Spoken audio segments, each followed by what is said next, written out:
Hi everybody and welcome back to another video. My name is Richard Seiditz, aka T101, and I'm the owner of Redpants.lol.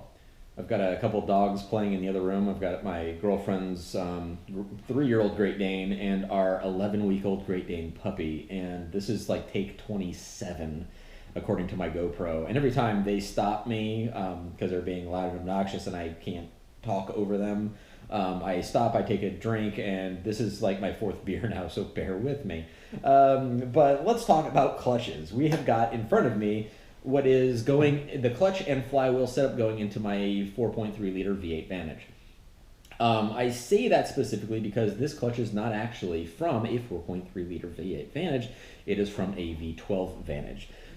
Before we start, I have got a few thoughts on why the clutches burn out in Aston Martins, specifically the V8 Vantage, so quickly. And I think it's a combination of drivers being used to different setups and Astons being engineered different than most cars. Basically where the clutch engagement point is on the clutch pedal travel is very different. And so what I see when I drive with other people is I see people giving the gas pedal too much gas before the clutch is fully engaged. I have more information on that on my website. I did a blog post about it a long time back, redpants.lol in the blog section. You'll be able to find it. There's also a search bar on the website. So, see, that's what I'm talking about. They're going to start getting their own videos is what this is going to be. Anyway, this has been on my wish list for a long time, but I hadn't gotten it until now because it was cost prohibitive for me. All the sales that I have from Redpants go right back into Redpants. It's what's funding the development of all the different projects I have going on. It's what pays for all my inventory that I keep in stock. I'm just basically spending all the money I make on it back in it to build it. Even though I've wanted this setup for a very long time, I hadn't had the money for it. So now that I need a clutch, I let a lot of people drive my car just so they can see what it's like and get an idea about it and see how the modifications affect things.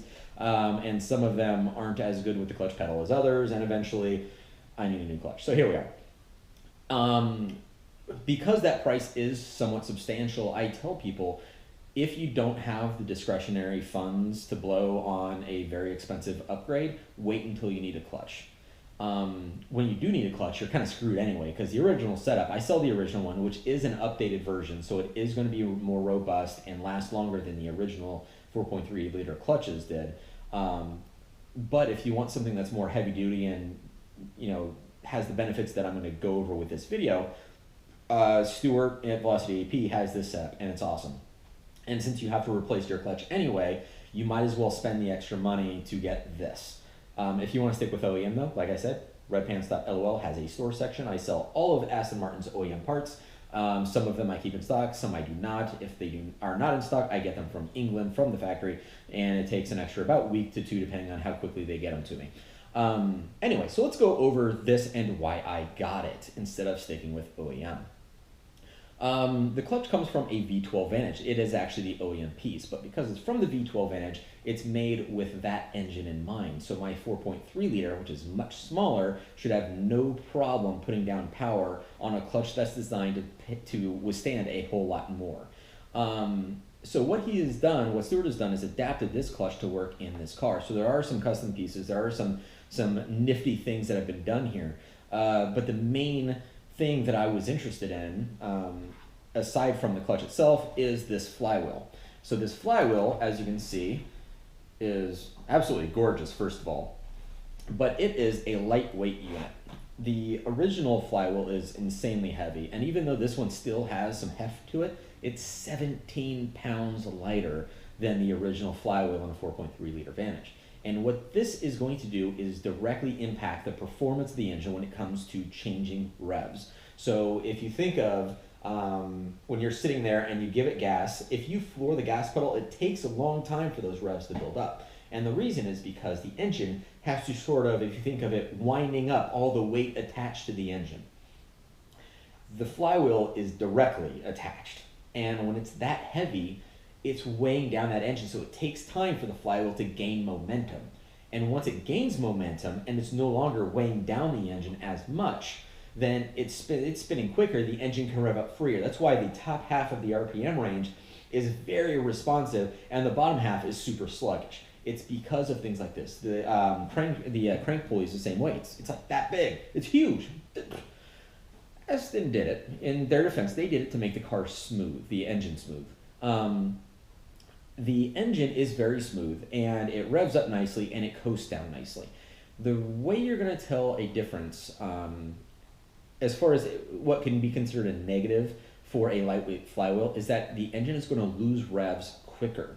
So when you're driving along and you just take your foot off the gas pedal, you leave it in gear, nothing changes except you just take your foot off the gas pedal, the engine has a natural winding down that it does to go back down to whatever, idle or thereabouts that it's comfortable when you're not giving it gas. The reason it takes that long is in part due to the flywheel, because it has so much mass, it's still spinning and it takes it a while to lose that momentum. This takes away a lot of that mass, and so it's quicker to lose that momentum, so your engine winds down quicker. But that is the counter side of the engine being more responsive. So when you give the car gas with a lightweight flywheel, it's going to rev quicker too. That's going to benefit us with more engine response. It's also going to benefit us with better heel toe, which is another thing that people have trouble with in this car. Part of it is the pedal. The pedals aren't ideal for heel and toe, and there are custom pedals out there. I know I've got one that the original owner did in my car, and other people have done in their cars. But aside from the pedals themselves, the main issue is that the heavy flywheel prevents the engine from revving up quickly. So when you blip the throttle in that heel toe, it takes the engine like a good second or two to get up to where you want it. You have to do it way in advance if you want to do a proper heel toe. So with this, you should have better performance there as well. The other thing is that when we look at horsepower ratings, we have two specifically different horsepower rating figures that people quote. One of them is BHP and the other one is WHP.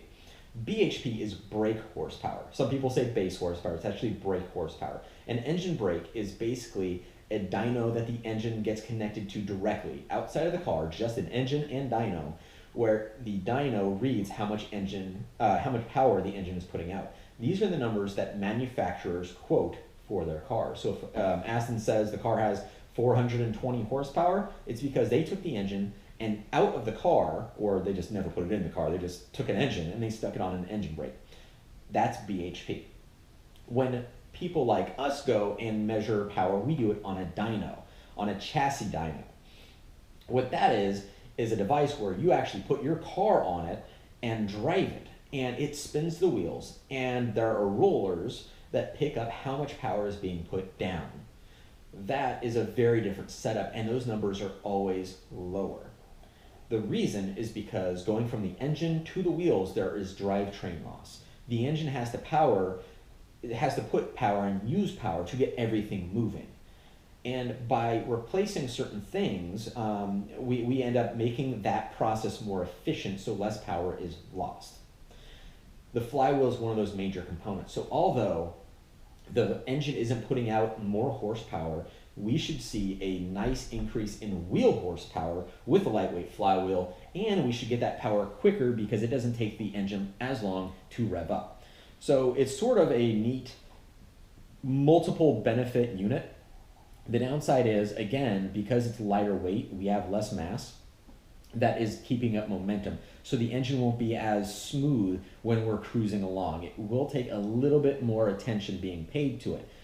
For a lot of us, it's actually an improvement there too, because we don't want the engine to be that lazy. It just depends on the driving styles. And I know there's going to be a lot of questions about that, like, well, is it going to be an issue? And for me, I think with how heavy the original flywheel is, I think it's kind of a good idea to do this anyway, even if you're not looking for performance. It's for a lot of people, it can be a benefit, and it takes the car away from being a sports car that feels like a GT car to being an actual sports car.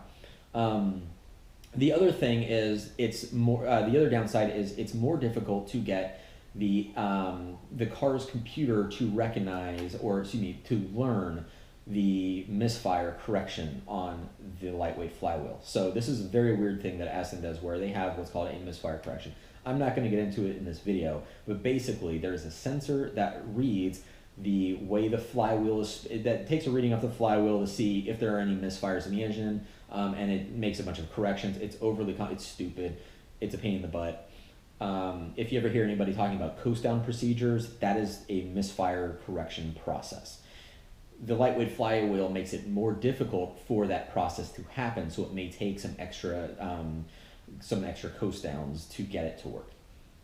So I'll get into that in more detail in writing on my blog and on my website and on the information pages and everything I do there, because these videos are sort of like an overview, just to give a quick explanation, because sometimes it's easier to talk than it is to type.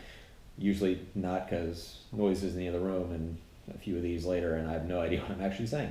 But anyway, I'm going to be installing this in the next month or so, and I'll be doing a couple of videos following this, looking at the installation process, looking at comparisons between the original clutch and an aftermarket one. I've got a few friends in the area that have Astons. I'm going to have them drive it as well to see what their thoughts on it, to give sort of an unbiased, independent review. There will be a little bit of a grain of salt needed to be added to that, because my car is very heavily modified.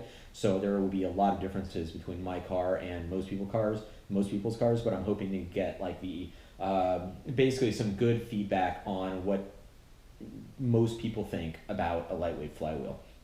So that's kind of an overview. If you have any questions, please feel free to reach out. You can do so on the contact page of my website, redpants.lol, or directly rich@redpants.lol. If you like the videos, please subscribe. There is a subscribe button down there if you're on YouTube. If you're on my webpage, we'll just keep coming back to the web pages. If you like the video, please hit that like button. Every one of those does help. It's very encouraging when I'm running on no sleep and absolutely exhausted, but I have videos to make.